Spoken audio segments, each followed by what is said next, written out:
Hello दोस्तों, स्वागत है आपका अपने चैनल पेंद्र मैथ में। आज हम लेकर आए हैं साइंस का सेट नंबर 15, जो कि आपके आने वाले रेलवे के सभी एग्जाम के लिए महत्वपूर्ण होगा।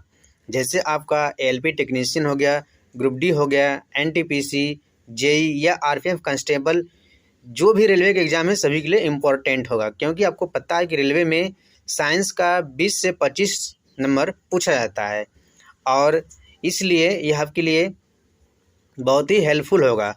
क्योंकि आपको पता है कि यदि साइंस में अच्छा स्कोर करना है तो आपको theory plus previous year mock test ये सब देना बहुत ज़रूरी है, तब जाके आपका साइंस में अच्छा से स्कोर हो पाएगा।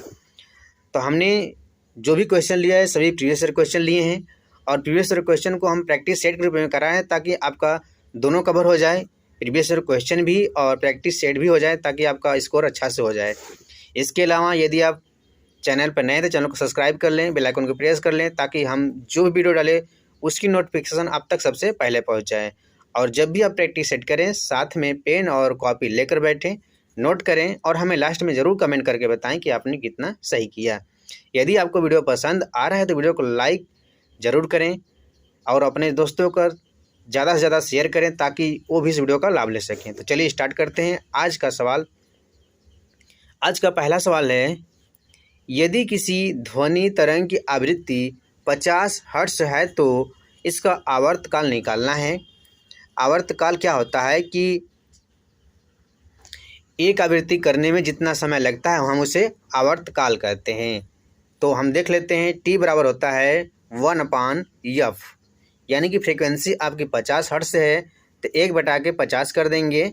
उसके बाद जब हम भाग देंगे तो दशमलव बढ़ाएंगे, उसके बाद 10 हो जाएगा, 1 जीरो बढ़ाएंगे तो 1 जीरो और आ जाएगा, यानी कि आपका 0.02 सेकेंड आएगा। यानी इस प्रश्न का उत्तर आपका ऑप्शन बी हो जाएगा, याद रखिएगा। ठीक है, इसी प्रकार से अच्छे से प्रश्नों के लिए आप हमारे साथ बने रहें। हम आपके साइंस की कंप्लीट तैयारी कराएंगे और साथ में डिटेल भी करा रहे हैं, ताकि आपका यहाँ पे 20 या प्रश्न नहीं हो रहे हैं, आपका 20 के से ज़्यादा प्रश्न हो रहे हैं। जैसे कि हम यहाँ पे कंप्लीट करा रहे हैं थ्योरी ना, तो आपका लगभग 50-60 प्रश्न इस प्रकार से हर एक सेट में कंप्लीट हो रहा है। तो आप नोट बनाते भी जाइए, जो आपको अच्छा लग रहा है उसको नोट करते जाइए और जितने भी हम पॉइंट बता रहे हैं हर एक पॉइंट से एग्जाम में प्रश्न बनता है। अगला प्रश्न है आपका, कोशिका में केंद्रक के अतिरिक्त निम्न में से किन दो कोशिकांगों में अपने डीएनए और राइबोसोम होते हैं? याद रखिएगा, वह आपका है ऑप्शन ए लवक और माइटोकॉन्ड्रिया। ठीक है, इसमें डीएनए और राइबोसोम अपने खुद के होते हैं। अगला प्रश्न है आपका,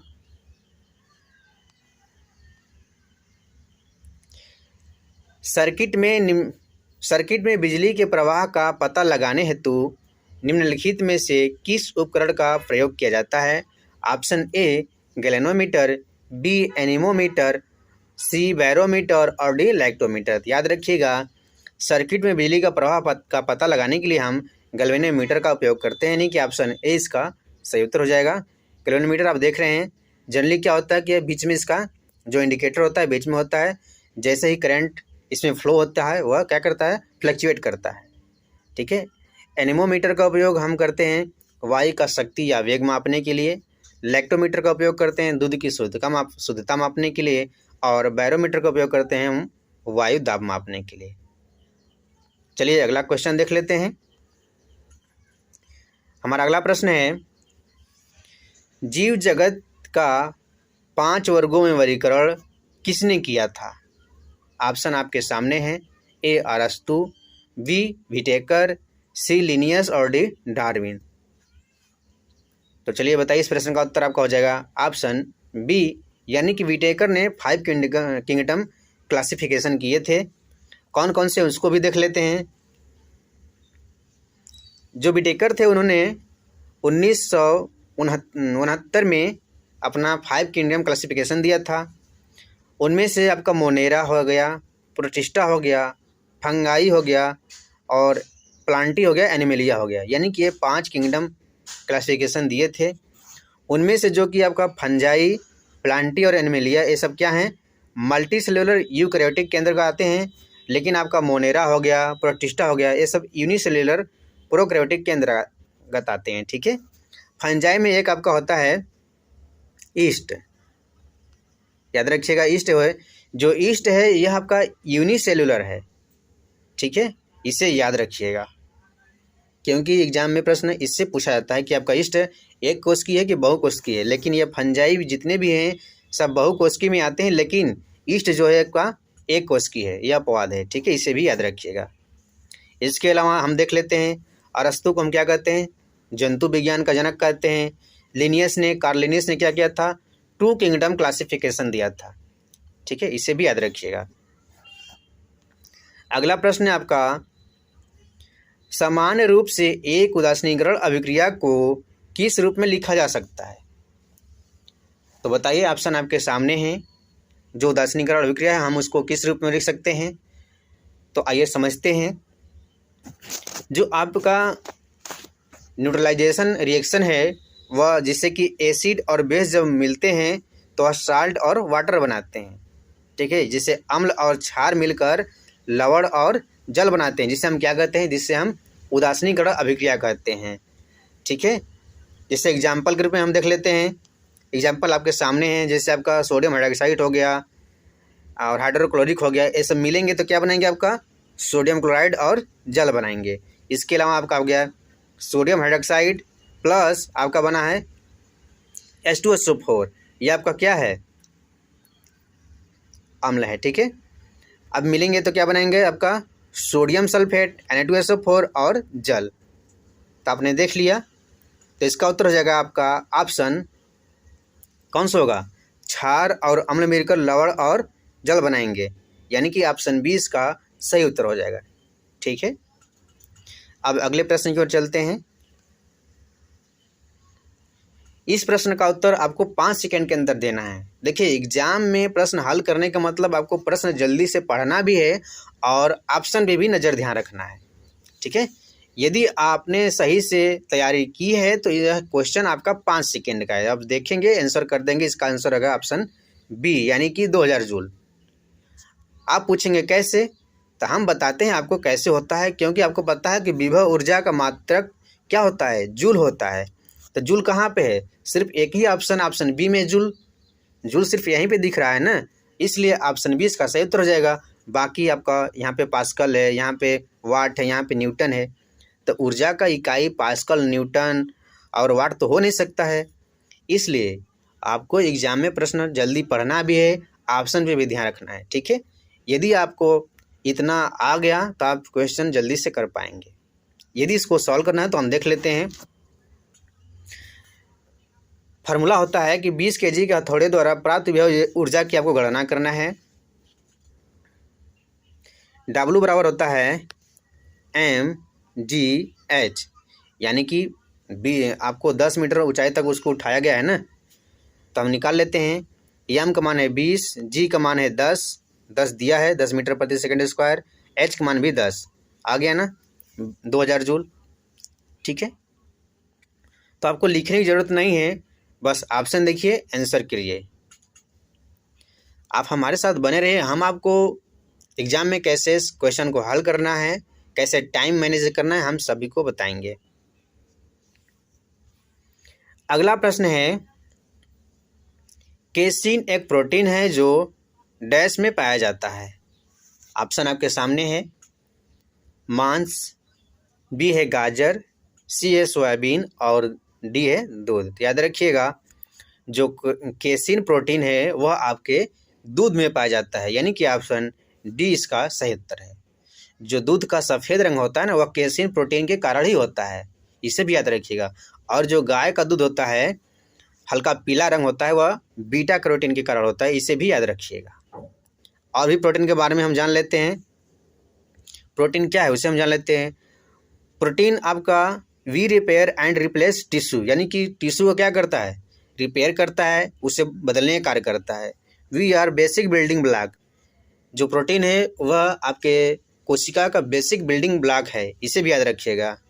ठीक है, यह और भी काम क्या करता है, जैसे कि आपका hair, nail, eyes, skin, blood, bone muscle, ये सब को निर्माण करने में क्या करता है, सहायता करता है। तो इन सारी बातों को याद रखिएगा। अगला प्रश्न है, धातुएं अम्लों के साथ अभिक्रिया द्वारा उत्पन्न करती हैं। ऑप्शन आपके सामने है। यह प्रश्न आपका एएलपी टेक्नीशियन में पूछा गया है। ऑप्शन है लवण और क्लोरीन, लवण और क्षार, लवण और हाइड्रोजन, लवण और पानी। तो पहले हम समझ लेते हैं, जो धातुएं हैं जब अम्ल से अभिक्रिया करती हैं तो देख लेते हैं। जिंक आपको क्या है, धातु है। H2SO4 क्या है, अम्ल है। इसने अभिक्रिया किया तो क्या बना है, जिंक सल्फेट, लवण प्लस हाइड्रोजन गैस। उसके बाद सोडियम हाइड्रोक्साइड प्लस जिंक अभिक्रिया करके क्या बनाते हैं, तो आपका हो गया sodium zinc oxide plus gas. कौन सा गैस बनाया, हाइड्रोजन गैस बनाया। यानी कि जब धातु और अम्ल अभिक्रिया करेंगे तो लवण और हाइड्रोजन गैस का निर्माण होगा। इस प्रश्न को याद रखिएगा। एग्जाम में आपका एग्जाम्पल भी दे देता है, पूछा जाता है कि कौन सा गैस बनता है, तो इसे याद रखिएगा। ठीक है, इस प्रश्न का उत्तर हो जाएगा ऑप्शन सी, यानी कि लवण और हाइड्रोजन गैस। अगला प्रश्न है,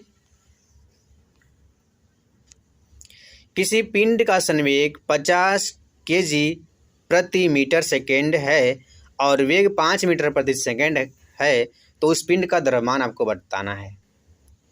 देखिए, द्रव्यमान का मात्रक क्या होता है, kg। तो पहले दो ऑप्शन काट दीजिए, ए और सी काट दीजिए। ठीक, उसके बाद आपका बचा बी और डी। अब हम देख लेते हैं। P बराबर होता है mv, यम का मान आपको निकालना है और v का मान दिया है 5, P का मान दिया है 50। 5 दहा में 50 यानी कि 10 kg आ जाएगा। इस प्रश्न का उत्तर ऑप्शन डी होगा। ठीक है, इतना लिखने की ज़रूरत नहीं है। यदि आपको एग्जाम में करना है तो एग्जाम में मत लिखिएगा, सिर्फ ऑप्शन पे ध्यान दीजिएगा और प्रश्न पे ध्यान दीजिएगा। डायरेक्ट 5 दहा में 50 डायरेक्ट काटिएगा। ठीक है, आपको फार्मूला बस पता होना चाहिए। अगला प्रश्न है आपका, रक्त और हड्डियों डैश के उदाहरण हैं। तो रक्त और हड्डी किसके उदाहरण हैं, ऑप्शन आपके सामने हैं। संयोजी ऊतक के, या एपिथेलियल ऊतक के, या मेरिस्टेमेटिक ऊतक के, या तंत्रिका ऊतक के। तो जो आपका रक्त और हड्डी हैं ये सब संयोजी ऊतक के उदाहरण हैं। ऑप्शन ए इसका सही उत्तर होगा। इसके बारे में और भी जान लेते हैं। जैसे आपका बोन हो गया, कार्टिलेज हो गया, ब्लड हो गया, ये सब कनेक्टिव टिश्यू हैं, इसे भी याद रखिएगा। अब हम अगले प्रश्न की ओर चलते हैं। अगला प्रश्न हमारा है, प्रश्न है कि निम्नलिखित में से कौन सा अम्ल क्षारक सूचक नहीं है, आपको बताना है। ऑप्शन आपके सामने है। ऑप्शन ए है फिनाप्थलीन, बी है स्टार्च पेपर, सी है मेथिल ऑरेंज और डी है लिटमस पेपर। तो आपको पता है कि फिनाल्थलीन आपका अम्ल और क्षार सूचक है, मेथिल ऑरेंज भी है और लिटमस पेपर भी है, लेकिन स्टार्च पेपर आपका अम्ल क्षार सूचक नहीं है। इस प्रश्न का उत्तर ऑप्शन बी सही हो जाएगा। अब हम इंडिकेटर के बारे में जान लेते हैं कि कौन कौन से किस प्रकार से कार्य करते हैं। जैसे आपका फिनाप्थलीन है, इसका जो नेचुरल कलर होता है हल्का पिंक कलर का होता है। ठीक है, जब एसिड में डालेंगे तो कलरलेस हो जाएगा, यानी कि कोई कलर नहीं बताएगा, और जब हम बेस में डालेंगे तो डार्क पिंक हो जाएगा, इसे याद रखिएगा। उसके बाद मेथिल ऑरेंज है, इसका जो नेचुरल कलर होता है ऑरेंज कलर का होता है। एसिड में जाएगा तो यह रेड हो जाएगा और बेस में जाएगा तो ऑरेंज कलर का हो जाएगा, इसे भी याद रखिएगा। उसके बाद आपका जो लिटमस पेपर है वह एसिड के साथ रेड और बेस के साथ ब्लू की तरह व्यवहार करता है, इसे भी याद रखिएगा।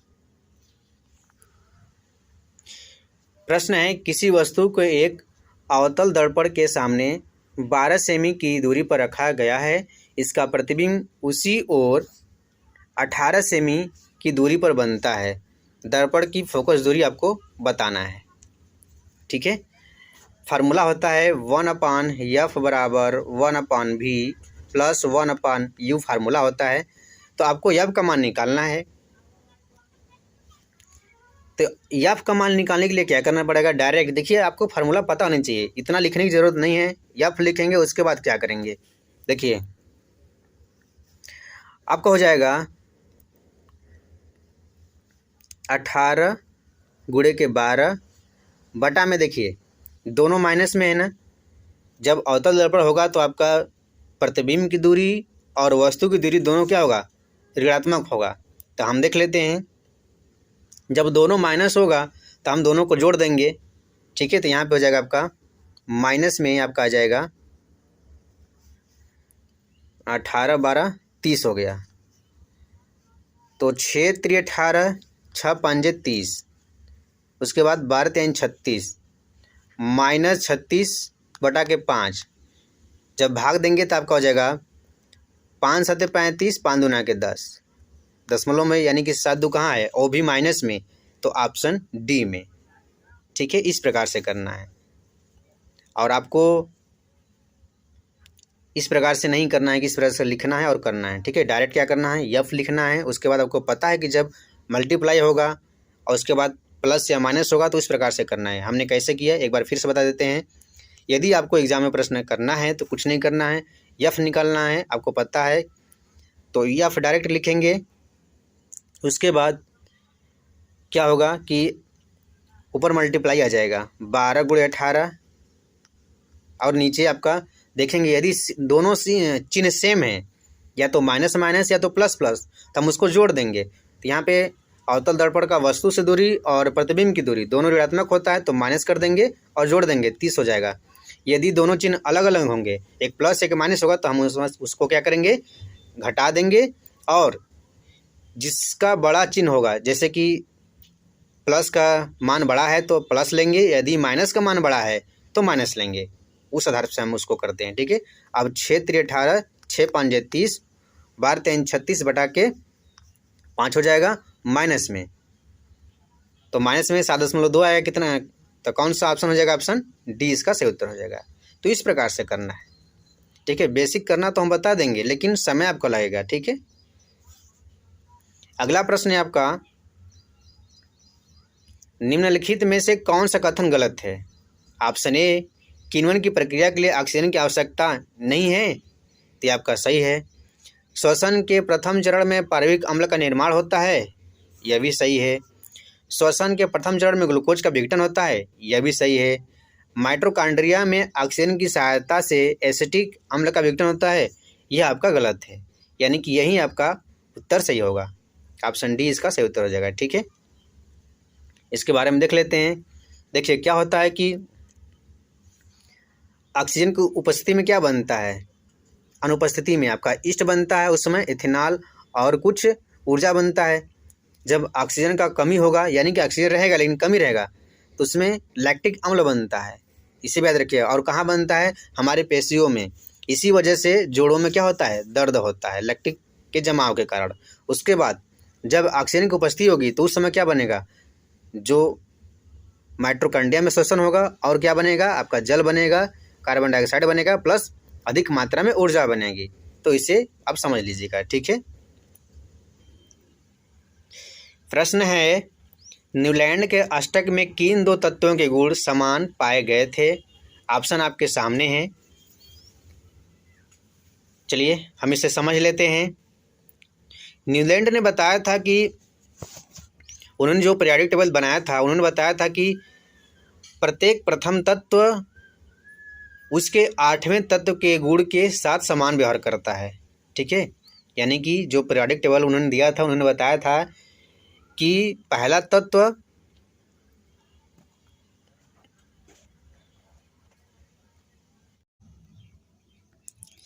प्रश्न है, न्यूलैंड के अष्टक में किन दो तत्वों के गुण समान पाए गए थे।